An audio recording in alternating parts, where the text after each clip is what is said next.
दोस्तों, पुलिस की टीम मौके पे मौजूद थी। लाश की हालत देखकर लोगों के बीच डर का माहौल था। लाश को देखकर लग रहा था संतराम को किसी धारदार हथियार से काटा गया है। पुलिस वालों को देखकर समझने में देर नहीं लगी कि मरने वाला जरूर टुकाई ऑपरेटर रहा होगा, लेकिन सवाल यह था कि मरने वाला किसका टुकाई ऑपरेटर रहा होगा और इस हत्याकांड को किसने अंजाम दिया होगा।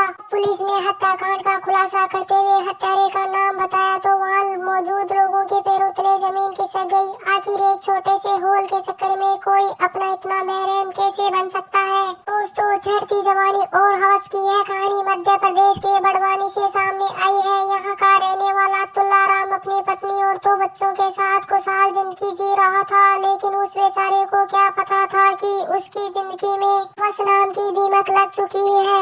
एक दिन वह काम पर से घर लौटा तो उसे घर का नजारा देखकर यकीन ही नहीं हुआ कि यह सच है या फिर बुरा सपना। रिश्ते में उसका बड़ा भाई संतराम और उसकी पत्नी पप्पी रानी नंगे बदन लिपटे हुए थे। पप्पी रानी लगातार अपने जेठ की पप्पी लिए जा रही थी और उसके काले काले होठों को लॉलीपॉप की तरह चूस रही थी। पसीने से लथपथ संतराम लगातार पंप मार रहा था। कुछ ही देर में दोनों ने चरम सुख प्राप्त कर लिया था, लेकिन अब तक तुल्लाराम परिवार समेत आसपास के दर्जनों लोगों को लाइव शो देखने के लिए बुला चुका था। आनंद फानंद में पंचायत बैठाई गई। दोनों ने अपनी गलती को स्वीकार करते हुए कहा, आज के बाद हम दोनों कभी भी 61-62 नहीं करेंगे। तुल्लाराम ने बड़ा दिल दिखाते हुए दोनों को माफ कर दिया। उसने बड़े भाई संतराम से कहा, भैया आज के बाद आप मेरी पप्पी का गेम मत बजाना। और मैं अपनी पत्नी से कहा कि तुझे तुष्ट करने की हर संभव कोशिश करूंगा। व्याग्रा की पूरी पेटी खरीद लूंगा, लेकिन पप्पी रानी को तो मोटा मांगता था। लिहाजा कुछ दिन शांत रहने के बाद जेठ और बहू का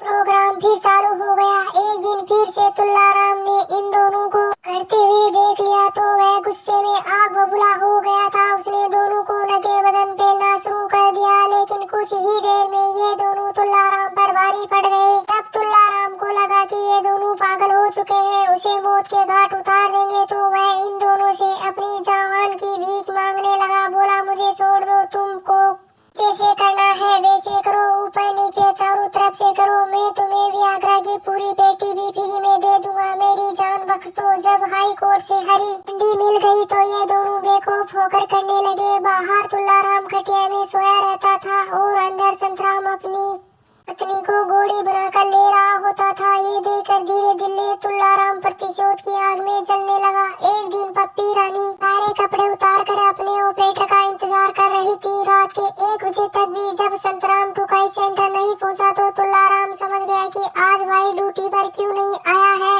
उसने तुरंत कुल्हाड़ी उठाई और अपने भाई को ढूंढते हुए पहाड़ों की तरफ चल दिया। प्रतिशोध की आग में जल रहा तुल्लाराम को जिस समय का इंतजार था वो समय आ गया था। उसे पहाड़ों वाले रास्ते पर शराब के नशे में धुंध संतराम पड़ा मिला। उसने बेहोश पड़े संतराम पर कुल्हाड़ी से ताबड़तोड़ वार करने शुरू कर दिए। उसके सिर के 2 हिस्से कर दिए। अपने भाई की बेरहमी से हत्या करने के बाद घर आया और चुपचाप सो गया। इसके बाद उसने बड़े भाई के पोस्टमार्टम से लेकर अंतिम संस्कार तक के सारे छोटे भाई को होने का फर्ज निभाया। और जब पुलिस ने पूरे मामले की जांच की तो पूरे हत्याकांड का मामला खुलकर सामने आ गया। पुलिस ने तुल्लाराम को गिरफ्तार कर जेल भेज दिया।